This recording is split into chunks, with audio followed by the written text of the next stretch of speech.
보충 질의 시간은 5분으로 네 그렇게 하시죠. 자, 전현희 위원님부터 질의 시작해 주십시오. 네, 차장님. 예, 지난 2021년 10월에 경기도 국감에서 김용판 당시 국민의힘 의원이 마피아파 행동 대원인 박철민이 이재명 후보에게 돈다발을 건넸다라면서 그 사진을 공개했습니다. 네. 그때 당시에. 그런데 이 돈다발은 사실 알고 보니까 그 훨씬 전에 이 박철민이 자신의 사업을 홍보하기 위해서 자신의 SNS에 이미 올린 사진이었어요. 예. 근데 그걸 이재명 후보에게 준 돈다발이다. 이렇게 국민의힘 의원이 국감에서 제시를 한 겁니다. 알고 계시죠? 예, 예. 그리고 또 김진태 당시 국민의힘도 20대 대선을 앞둔 2021년 12월에 이재명 후보가 조폭으로부터 10억을 받았다라는 편지를 공개했습니다. 예. 이 편지가 지금 이제 문제가 되는 그 편지죠. 예. 네, 이 지금 사안을 보면은 국민의힘 의원들이 먼저 이 내용을 제시를 하고 또 외곽에서는 장영하 변호사가 이 이재명 후보에게 조폭이 돈을 줬다. 이렇게 지금 이제 주장을 하면서 이 사건이 시작이 됐어요. 예. 그리고 이 사안이 보면은 당시 언론의 보도가 엄청 많이 됐습니다. 그래서 이재명 후보가 조폭이다. 조폭과 연계됐다. 그리고 그 조폭에게 뇌물을 받았다. 이런 게 기정사실하면서 보도가 됐어요. 그래서 이걸 수사를 했어요. 예. 수사를 했는데 검찰이 수사를 제대로 하지 않고 아까 이제 그 감정했던 그 감정관이 그 편지가 뭔가 조작이 된 것 같다. 가필이 된 것 같다. 이렇게 의견을 냈는데 내부에서 그걸 이제 뭉갰습니다.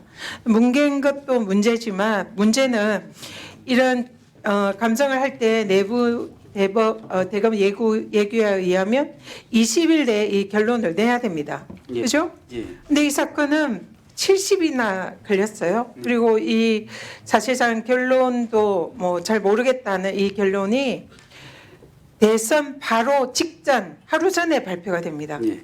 그러니까 이게 결론적으로 지금 보면 최근에 이 사건이 법원에서 장영하 변호사가 이 주장한 이 사안이 사실은 거짓이었다고 유죄를 선고를 한 거 아닙니까?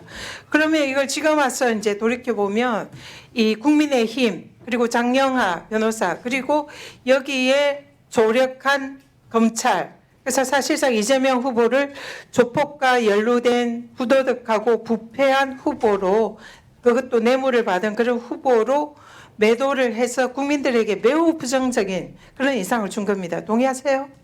저희들이 감정이 70일 정도 늦게 걸렸다는 부분은 뭐 저희들은 인정을 합니다. 하지만 그 첫 번째 가필 감정과 필적 감정이 있었는데 가필 감정은 가필 흔적이 있다, 가능성이 있다고 한 것은 2022년 1월 6일 날 수사팀에 통보를 해줍니다.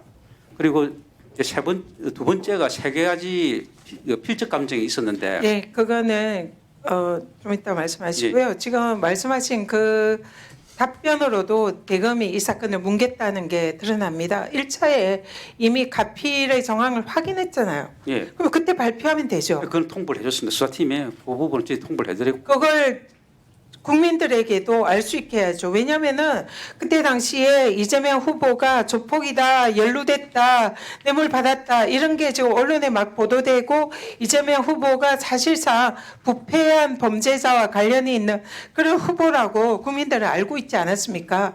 이걸 바로 잡아줘야죠. 그래서 그게 아니다라는 게 나가야 이게 억울한 누명이다 이런 게 밝혀지고 이재명 후보의 씌웠던 그 나쁜 이미지가 벗어나는 거 아닙니까? 이걸 사실상 방조했다. 이걸 말씀드리는 겁니다. 그래서 여기에 대해서 사실 이 내용이 실제로 굉장히 당시 선거에 영향을 줬다 이렇게 생각하고요. 법원도 그런 내용으로 이번에 판시를 하지 않았습니까? 이러한 내용이 없었다면 이재명 후보가 지금 대통령 4년 차를 맡고 있을 거다. 이런 세간의 지적도 있습니다. 그러니까 결정적으로 이 사안이 당시의 대선 개표 결과를 보면 이재명 후보가 굉장히 박빙의 승부로 졌습니다. 그래서 이런 사안이 그때 대검에서 바로 잡아줬다면 사실상 대통령 후보가 대통령이 바뀔 수도 있었던 그런 사안이라는 겁니다. 그래서 결국은 대검이 대선 개입을 해서 대통령 후보를 바꿨다 이렇게 생각하는데 거기에 대해서 어떻게 생각하세요? 의원님 사건이 저희들 감정실은 문서 감정실은 절대 수사기관 단절이 돼 있습니다. 그쪽에 수사했던 팀이 절대 영향력을 행사할 수 없는 구조고 그쪽에 감정이 얼마나 걸리는지 어떻게 진행되는지는 저희들은 수사팀에서 지금 관여 못하게 돼 있습니다. 근데 늦게 1월 6일에 통보가 간 게 왜 수사팀에 쓰지 않았는지 저희도 잘 모르겠습니다. 제가 말씀드리고 싶은 것은 어떤 연유에 수사가 늦게 결론이 났는지 모르지만 저희 문서 감정실은 어떤 걸 갖다가 봐주기 위하거나 어떤 이해관계에 따져서 그런 게 아니라 감정 자체가 늦은 거는 잘못이 있지만 그런 계산은 없었다. 그렇게 말씀드리고 싶습니다. 이 사안에 대해서 이런 사안들이 쌓여가지고 지금 검찰이 불신을 받는 거 아닙니까? 사실상 대선에 개입하려고 했고 이재명을 죽이려 했고 그런 정황들이 많이 나오잖아요. 그래서 여기에 대해서도 지금 명백히 사실상 대검이 실수한 거고 고인지 과실인지는 모르나 정말 국민들에게 이 부분에 대해서 죄송하다, 잘못했다라고 사과를 해야 되는 거 아니겠습니까? 예. 근데 말씀해 보세요. 의원님 저희들이 제가 자꾸 문서 감정실에 대해서 말씀을 드리는 것은 저희 문서 감정실은 어떻게든 객관성이 담보가 돼야 됩니다. 이거는 저희들이 했던 문서 감정이 유무죄를 따지는 중요한 증거이기 때문에 여기에 수사팀이 입김이 작용한다는 것은 있을 수 없습니다.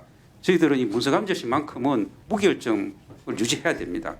그런 점을 제가 말씀드리고 그 이후에 사건이 그 문서 감정을 의뢰했던 검사가 어떻게 했는지는 저도 잘 모르는 부분이지만 문서 감정실에서는 서로 의견 대립이 있었고 그러한 문제 때문에 좀 늦어지고 그런 거 있었지만 이분들이 문서 감정사들이 정치적인 이해 등락에 따라서 늦게 하고 검사는 정치적으로 했을 수 있잖아요. 감정실뿐만 아니라 검찰 전체의 이런 부분에 관해서 좀 국민들께 사과할 의향이 없느냐는 거죠.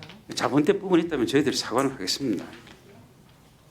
잘못된 부분이 있다면이 아니고 잘못됐지 않습니까? 아까 윤영미 대검 문서감정실장이 555건 중에 2건이 자 위원장이 지금 피감기관의 잘못된 답변에 대해서 시정주의 촉구를 해야 될 의무가 있는 건데 위원님들이 계속 방해를 하니까 위원장이 말을 이어갈 수가 없어요. 워낙 소란하게 하니까. 자, 감정실장이 아까 얘기했으니까 총 555건 중에 2건만 그렇다는 거 아닙니까? 합의제로 하는 거 보통은 주인 감정사가 그 예규를 바꾼 것도 아까 수상한 시점이고요. 그 당시의 예규에 따르면은 당연히 주임 감정사의 의견에 따라서 합의가 도출될 수 있었던 것 아닙니까? 그런데 의도를 가지고 시간을 끌었고 그리고 왜 감옥 관리를 자꾸 강요합니까? 그거 그렇게 감옥 거기에 대해서 주임 감정사의 통상 이루어지는 그 합의가 도출되지 않은 채로 있었던 거 아닙니까? 별다른 뚜렷한 이유도 없이